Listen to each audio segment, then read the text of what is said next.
किरण जोर से चिल्लाती हुई रसोई से बाहर आई। मम्मी जी, जरा रसोई में आकर देखो आप। सब कुछ मेरा पति करे, सबका पेट मेरा पति भरे, और हमको फिर भी लूटा जा रहा है।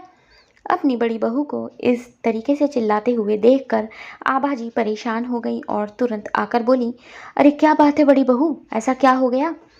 तो किरण और भी ज़्यादा गुस्से से बोली, मम्मी जी ये मत पूछिए, आप तो रसोई में चलकर देखिए। देसी घी का डिब्बा महीना पूरा होने से पहले ही ख़त्म हो गया। आपका पोता स्कूल से आया तो मैं उसके लिए खाना लेने आई थी और उसकी दाल में घी डालने लगी तो डिब्बा खाली। कहीं घी चुरा चुरा कर अलमारी में तो नहीं रखा जा रहा है? ज़रा पूछिए अपनी छोटी बहू से। छत पर कपड़े फैलाकर नीचे आई छोटी बहू पूजा को देखते ही आभा जी बोली, अरे छोटी बहू, घी कहीं और भी रखा है क्या? तो पूजा धीरे से बोली, मम्मी जी घी तो ख़त्म हो गया है। इस बार महीने में 4 बार तो हलवा ही बना, और जब पूजा घर में घी ख़त्म हो गया था तो आपको भी दिया था। मैंने 2 दिन पहले भी दीदी से कहा था। यह सुनते ही तो किरण बौखला पड़ी। अच्छा, मुझसे कहा था? मैंने ठेका ले रखा है क्या? अरे अगर ख़त्म होने वाला था तो देवर जी से क्यों नहीं कहा? कभी कभी तुम भी कुछ ला दिया करो। किरण के तीखे तेवर देखकर तो पूजा हक्की बक्की रह गई। तभी आभा जी बोली, बड़ी बहू नाराज मत हो, तू ऑनलाइन ऑर्डर कर दे, पैसे मैं दे दूंगी। यह सुनकर तो किरण अपनी सासू माँ पर फट पड़ी। आपकी इन्हीं हरकतों की वजह से ये दोनों सिर पर चढ़ गए हैं। घर का कौन सा खर्च इनके जिम्मे है जो आप इनको गरीब समझकर इनका साथ देती रहती हैं? पिछले महीने ही तो देवर जी की सैलरी बढ़ी थी। यह सुनकर तो पूजा की आंखों में आंसू आ गए और वह तुरंत बोली, दीदी केवल 1000 ही तो बढ़े हैं, एक क्लर्क के भला कितने पैसे बढ़ेंगे? पूजा की बात सुनकर तो किरण आभा जी की तरफ आंखें लाल करके बोली, देखिए मम्मी जी, 1000 बढ़ गए मगर ये आधा किलो घी भी नहीं ला सकते। बस मुफ्त का खाना है इनको, बस बहुत हो गया मम्मी जी। अब हमने इनका ठेका नहीं लिया। इनसे कहिए कि अपना इंतजाम कहीं और कर ले, क्योंकि ये घर हमने खरीदा था। यह सुनकर तो पूजा रोते हुए बोली, दीदी आप कैसी बातें कर रही हैं, हम कहाँ जाएंगे? किरण ने तुरंत दांत पीसते हुए कहा, कहीं भी जाओ लेकिन हमको माफ़ करो, हमसे अब और नहीं होगा। आभा जी जो कि अपने छोटे बेटे से बहुत प्यार करती थी, वह तुरंत किरण से बोली, अरे बड़ी बहू, राजू की तनख्वाह बढ़ जाएगी तो वो तुमको खर्चा भी दे देगा। इसे जाने को तो मत कहो, बेचारा मेरा राजू कहाँ जाएगा? किरण ने बौखलाते हुए कहा, मम्मी जी बहुत हितैषी बन रही हैं आप इनकी। अरे आपके विधवा पेंशन के मात्र 3000 रुपये आते हैं, वो भी आप इन पर खर्च करती हैं। अरे आपका भी बाकी का खर्चा तो हम लोग ही उठाते हैं ना, जिसमें दवाइयाँ हैं, कपड़े हैं। और मम्मी जी, अगर आपको ज़्यादा फिक्र है ना इनकी, तो इनके साथ चली जाओ। फाके में रहोगी तो सब पता चल जाएगा कि हम क्या करते हैं आपके लिए। इतना कहकर किरण अपने कमरे में चली गई और बेबसी पूजा खड़ी रह गई। जैसे ही शाम को आभा जी के दोनों बेटे ऑफिस से आए तो किरण ने खाना खाते समय फिर वही बात छेड़ दी, अरे पूजा, तुमने कुछ बताया या नहीं भैया को? यह सुनकर राजू चौंक गया और बोला, अरे क्या बताना था भाभी, क्या हुआ पूजा? पूजा नजर झुकाए हुए खड़ी रही। तो राजू ने किरण से कहा, भाभी आप ही बताओ ना क्या बात है, और पूजा तुम क्यों नहीं बता रही हो? आभा जी भी जैसे मुंह पर ताला लगाकर बैठी थी, वह भी तमाशा देख रही थी। तो किरण ने दांत भींचते हुए कहा, लगता है मुझे ही बेशर्म बनना पड़ेगा, लेकिन ठीक है, जब तुम लोग समझ ही नहीं रहे हो तो यही सही। फिर उसने अपने पति की तरफ देखकर कहा, मैंने फैसला कर लिया है कि अब हम इन दोनों का खर्च नहीं उठाएंगे। देवर जी की शादी के बाद घर का खर्चा बढ़ गया, लेकिन देवर जी का घर में योगदान ही क्या है? आखिर तुम भी तो मेहनत से कमाते हो संजीव। यह सुनकर बड़ा बेटा संजीव कुछ बोलता, इससे पहले ही राजू बोला, लेकिन भाभी शादी से पहले मैं घर में पूरी तनख्वाह दे दिया करता था। तो किरण बड़ी बेरुखी से बोली, यही तो मैं कह रही हूँ, शादी के बाद अपनी बीवी के खर्चे उठाते हो लेकिन घर के नहीं। तो बीवी को लेकर अलग ही रहो। घर का राशन महीने से पहले ख़त्म हो रहा है, तुम दोनों के शौक हम पूरे नहीं कर सकते। इनका पेट भी भरे और इन्हें रहने को छत भी दे।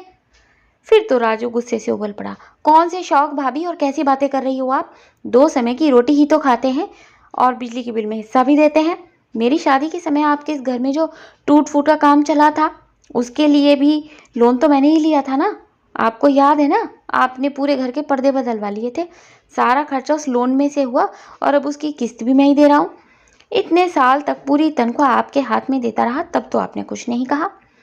राजू की बात पर किरण के चेहरे पर तिरछी मुस्कुराहट आई। कौन सी तनख्वाह? उस मुट्ठी भर तनख्वाह की बात कर रहे हो जिसमें घर का आधा खर्च भी नहीं चलता। और क्या हुआ अगर पर्दे लगवा दिए? शादी तो तुम्हारी हुई थी ना। अगर कोई बैंक्वेट हॉल भी बुक करते तो क्या लाखों रुपए खर्च नहीं करते? किरण की बातें सुनकर तो पूजा का मन ही मन बुरा हाल हो रहा था। लेकिन शादी को साल भर भी नहीं हुआ था। बेचारी जेठानी के सामने कभी कुछ बोल ही नहीं पाती थी। ऊपर से आभा जी भी चुपचाप बैठकर आज सारा तमाशा देख रही थी। किरण की बातों पर अब राजू का बड़ा भाई संजीव भी कुछ नहीं बोला तो राजू ने कहा, भैया आप कुछ कहते क्यों नहीं हो? अगर मुझे जाने को कहा जाएगा तो मैं कहाँ जाऊंगा?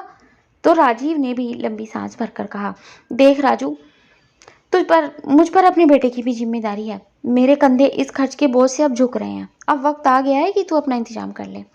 यह सुनकर तो राजू को ऐसा लगा कि उसे लूट कर ठेंगा दिखा दिया गया है। उसकी आंखें भर आईं और उसने एक बार अपनी माँ की तरफ देखा और फिर वह अपनी माँ की बेबसी समझ गया। वह झटके से खड़ा होकर पूजा से बोला, चलो पूजा, अब हम अपना इंतजाम कहीं और कर लेंगे। हमें भी इस घर में रहने की कोई ज़रूरत नहीं है। फिर तो पूजा फफक फफक कर रोने लगी, मगर पत्थर दिल किरण पर कोई असर नहीं हुआ। खाना छोड़कर राजू कमरे में चला गया और पूजा भी उसके पीछे पीछे कमरे में भागी। तो पीछे से आभा जी ने किरण से कहा, अभी यह सब करना ज़रूरी था क्या बहू? तो किरण आंख निकाल कर बोली, देखिए मम्मी जी, यह कभी ना कभी तो होना ही था। मैं फिर से कह रही हूँ, अगर राजू प्यारा है आपको तो उसके साथ जाइए, मगर ध्यान रखना वो आपके लिए कुछ कर नहीं पाएगा। उसके पास गरीबी के सिवा देने को कुछ नहीं है। आपको कहीं कुछ हो गया ना तो ये लोग सरकारी अस्पताल में ले जाकर आपको जमा कर देंगे। किरण के शब्द आभा जी की मजबूरी बन गए और वह खामोश हो गई। आभा जी दिल की मरीज और डायबिटीज़ की मरीज थी। उनकी नियमित दवाइयाँ चलती थी और टेस्ट भी होते रहते थे, जिसका खर्चा संजीव उठाता था। उधर रात भर राजू और पूजा सो नहीं पाए। सुबह हुई तो आभा जी बार बार राजू के कमरे की तरफ देख रही थी, लेकिन जब दरवाज़ा खुला तो राजू ने भारी भरकम बैग कमरे से बाहर रखने शुरू कर दिए। पीछे से पूजा भी आंखों में आंसू लिए सामान उठाकर लाई और आंगन में रख दिया। आभा जी का दिल भर आया तो उन्होंने राजू से कहा, राजू ये सब क्या है? राजू ने कहा कि आपकी बड़ी बहू का फैसला है। आभा जी ने राजू को रोकने की कोशिश की, मगर राजू ने साफ कह दिया, जब आप भाभी के सामने हमारी तरफ से नहीं बोली तो फिर मुझे भी नहीं रोक सकती। आभा जी रोती रह गईं और राजू पूजा को लेकर चला गया। दोनों कहाँ गए किसी को नहीं पता। ना ही संजीव ने पूछने की कोशिश की और ना ही आभा जी की हिम्मत हुई। लेकिन जैसे ही राजू की बहन पूनम को इस बात की खबर लगी तो वह दौड़ी चली आई। अरे मम्मी, क्या हो गया? तो पीछे से किरण ने आकर कहा, दीदी ये हमारी मजबूरी थी, आप हमको गलत मत समझना। आपका देवर अगर आपकी कमाई खाता रहे तो आप भला कब तक खिला सकोगी? अब वक्त आ गया था कि देवर जी अपनी गृहस्थी खुद संभाले। इतना कहकर किरण रसोई में चली गई और पूनम के लिए चाय नाश्ता लेकर आ गई। आभा जी पूनम के सामने रोती रही और पूनम चुपचाप सारी कहानी सुनती रही। पूनम पर तो शुरू से ही बड़ी भाभी का असर था। उसे तो किरण की सारी बातें सही लग रही थी, इसीलिए वह अपनी मम्मी से बोली, अरे मम्मी, जहाँ भी गए होंगे ठीक ही होंगे। अब आप उनका ख्याल करके अपनी तबीयत खराब मत करो। बड़ी भाभी आपके लिए इतना सब करती हैं और आप हो कि उनके चक्कर में पड़ी हुई हो। आभा जी पूनम के आगे चुप रह गई, मगर दिल तो बेटे को याद कर रहा था। शाम को पूनम जाने लगी तो किरण ने उसको एक साड़ी देकर कहा, दीदी तीज आने वाली है, मैं खुद आपके भैया को भेजूंगी। आपको कुछ खास चाहिए तो बता दो। वैसे आपके लिए मैंने सोने के टॉप्स का ऑर्डर दे रखा है। डिज़ाइन इतना सुंदर है कि आपको देखते ही आपके होश उड़ जाएंगे। यह सुनकर तो पूनम खुशी से उछल पड़ी। अरे नहीं भाभी, आप इतना करती हो यही बहुत है, लेकिन हाँ, इस बार मुझे सिल्क की साड़ी चाहिए। तो किरण ने हंसते हुए कहा कि ठीक है, वही मिलेगी। पूनम तो चली गई, मगर आभाजी का रह रह कर दिल भर कर आ रहा था। अंत में उन्होंने किरण से कहा, देवर देवरानी अगर यहाँ रह रहे थे तो तुम्हारे पास एक वक्त की रोटी भी नहीं थी, लेकिन पूनम को देने के लिए तुम्हारे पास सोने के टॉप्स हैं और सिल्क की साड़ी के पैसे भी। आभाजी की आवाज़ की तलखी देखकर किरण लहजा सख्त करते हुए बोली, पूनम पूनम दीदी घर की बेटी है। आपका बेटा कोई घर का दामाद नहीं था जिसे हम मुफ्त का खिलाते। और आप अपने से ही मतलब रखो, वरना आपका दाना पानी भी इस घर से उठ जाएगा। किरण की ऐसी धमकी सुनकर तो आभा जी की आंखों में आंसू आ गए। काफ़ी दिन बीत गए मगर राजू और पूजा की किसी को कोई खबर नहीं थी। आभाजी ने एक दो बार दबी आवाज में संजीव से पूछा भी, राजू की कोई खबर है क्या? तो पीछे से किरण ने ऊंची आवाज में कहा, आपको अभी भी उनकी खबर की पड़ी है? आभाजी ने संजीव की तरफ गुस्से से देखा। तू तो पक्का जोरू का गुलाम हो चुका है। इतना कहकर वह उठकर चली गई। उन्होंने एक दो बार राजू को फोन भी लगाया मगर फोन स्विच ऑफ था। तीज आई तो किरण बड़ी शान से पूनम के घर संजीव के साथ तीज का शगुन देने गई। तीज का सामान देखकर तो पूरा घर दंग रह गया और पूनम की खुशी का तो ठिकाना ही नहीं था। बड़े भारी टॉप्स हैं भाभी और बहुत सुंदर भी है। आपने तो ससुराल में मेरी नाक ऊंची कर दी। तब किरण ने तिरछी मुस्कान के साथ कहा, बड़ी भाभी के साथ रहोगी तो ऐसा ही मिलता रहेगा। तभी पूनम ने किरण को एक तरफ ले जाकर कहा, अरे भाभी, राजू भैया का फोन आया था। मुझे तीज का सामान देने की बात कर रहे थे, लेकिन मुझे पता है कि उनका सामान तो 2 कौड़ी का ही होगा, इसीलिए मैंने तो कह दिया कि भैया मुझे भी तो आप बताओ आप कहाँ रहते हो, अपना एड्रेस दे दो, मैं वहीं आ जाऊंगी। यह सुनकर तो किरण इस तरह मुस्कुराई जैसे राजू और पूजा का मजाक उड़ा रही हो।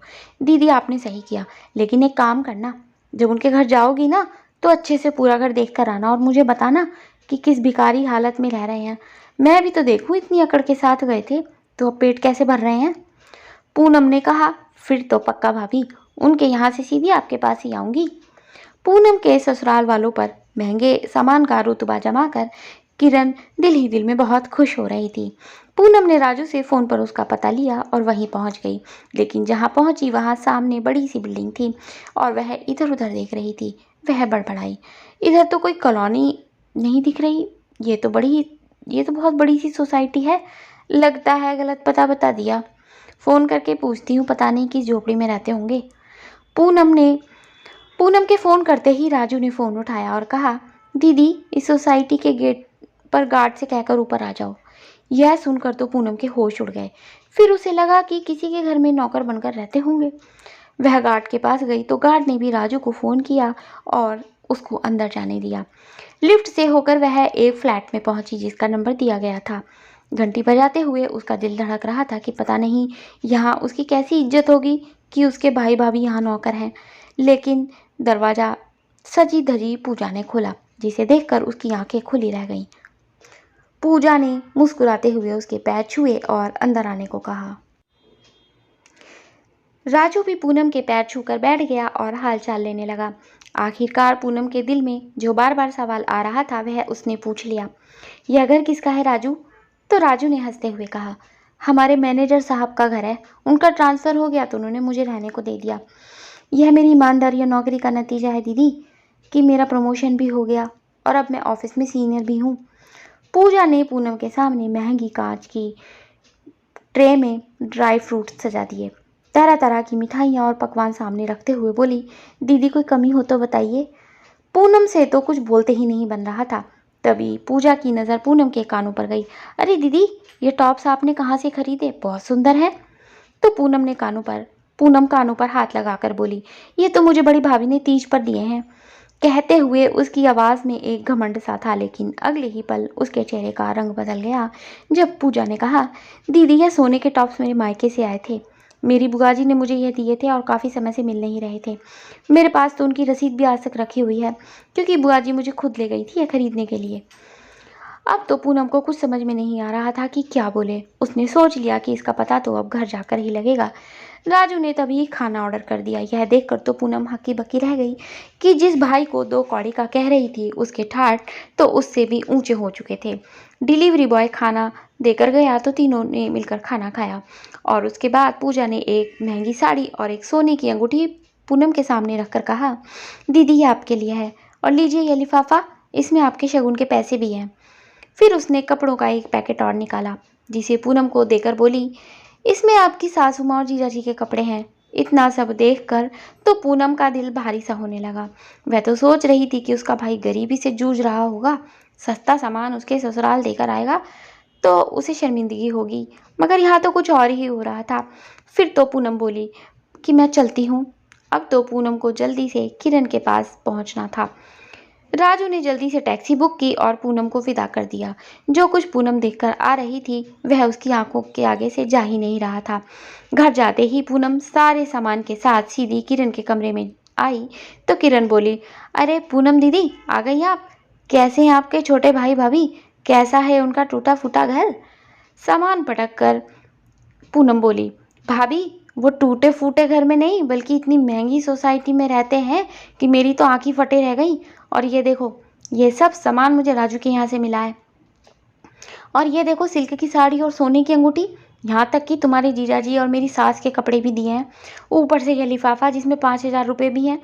मुझे तो लग रहा था 2 कौड़ी का सामान देंगे, मगर आज तो मैं शर्म से पानी पानी हो गई। और एक बात बताओ, ये सोने के टॉप्स आपने कहाँ से खरीदे थे? यह सुनकर तो किरण हकला गई। अरे ये तो मैंने अपने मायके के पास के ज्वेलर से बनवाए थे। तो पूनम तपाक से बोली, तो फिर रसीद भी होगी, जरा दिखाओ तो। यह सुनकर किरण के चेहरे का रंग उड़ गया। तभी आभा जी कमरे में आई और बोली, कौन से टॉप्स की बात हो रही है? तो पूनम ने अपने कानों की तरफ इशारा कर दिया। टॉप्स देखकर आभा जी बोली, इसके पास कहाँ से होगी रसीद? इसने खरीदे होते तब रसीद होती ना। मुझे याद है ये छोटी बहू की बुआ जी ने दिए थे, लेकिन ये तेरे पास कैसे आए? तब पूनम ने कहा कि ये तो बड़ी भाभी ने मुझे तीज पर दिए हैं। फिर तो आभा देवी गरज पड़ी, वाह बड़ी बहू, छोटी बहू के टॉप चुराते तुझे शर्म नहीं आई? मेरा छोटा बेटा तुझे बोझ लग रहा था। अरे ये उसकी ही बीवी के टॉप्स है, और ये जो घर की खूबसूरती दूसरों को दिखाती रहती है, यह सब भी बेचारे ने लोन लेकर सुधरवाया था। बोझ लगते थे दोनों तुझे। अरे जब हर महीने की पूरी तनख्वाह तुझे देता था तब तुझे बोझ नहीं लगा? इतना सब हड़प कर बैठी है मेरे छोटे बेटे का। उसके मायके से आई कितनी साड़ियाँ तूने हड़प ली और वो बेचारी कुछ नहीं बोली। और तूने उसकी लाचारी का इतना फ़ायदा उठाया कि उनको घर से निकाल दिया। और पूनम, मैंने सब सुन लिया। पूनम, कि राजू ने तुझे कितनी इज्जत दी, जबकि तू उसके बारे में क्या सोचती थी। लानत है तुझ जैसी बहन और संजीव जैसे भाई पर। अब तो पूनम नज़र झुकाकर खड़ी हुई थी, क्योंकि जिस बड़ी भाभी को वह इतना अच्छा समझती थी उसकी चोरी सामने आ चुकी थी, और जिस भाई को 2 कौड़ी का समझती थी उसने इतना सम्मान दिया कि पूनम से संभाला नहीं जा रहा था। वह अपनी ही नज़र में अब शर्मिंदा हो रही थी। तभी आभा जी बोली, पूनम मुझे अभी के अभी राजू के घर लेकर चल, मैं इस घर में नहीं रह सकती, जहाँ की दीवारें भी लालची हो। यह सुनकर तो किरण चिल्लाकर बोली, क्या तमाशा है मम्मी जी? तो आभा जी ने उसके गाल पर तुरंत एक थप्पड़ मारकर कहा, तमाशा तो तूने किया, मैं तो उसको ठीक करने जा रही हूँ। अब तू यहाँ अकेली, मैं अपने छोटे बेटे के साथ रहूंगी। उस दिन चुप रही जब मेरा बेटा जा रहा था, मगर अब नहीं। फिर तो पूनम भी माँ को लेकर चल पड़ी, क्योंकि अब उसके दिल में भी किरण के प्रति नफरत पैदा हो गई थी। जैसे ही दोनों पहुंची तो आभा जी को सामने देखते ही राजू और पूजा बिलख पड़े। आभा जी ने दोनों से माफ़ी मांगी और कहा, बेटा मैं उस घर में नहीं रह सकती, मुझे माफ़ कर देना, मैं उस दिन नहीं बोल पाई। पूजा ने तुरंत कहा कि मम्मी जी ये घर आपका ही तो है। उस दिन के बाद से पूनम और किरण के रिश्ते में भी दरार आ गई। सच्चाई सामने आने से अब किरण केवल तमाशा बनकर रह गई। संजीव को आभा जी ने फ़ोन करके खूब खरी खोटी सुनाई और बड़े बेटे का घर हमेशा के लिए छोड़ दिया। किसी को अपने से कमतर आंकना बेवकूफ़ी की निशानी होती है। किसी की मजबूरी का फ़ायदा उठाना कभी छुप नहीं सकता। झूठ और बेईमानी की दुनिया पर कभी रिश्ते नहीं चलते।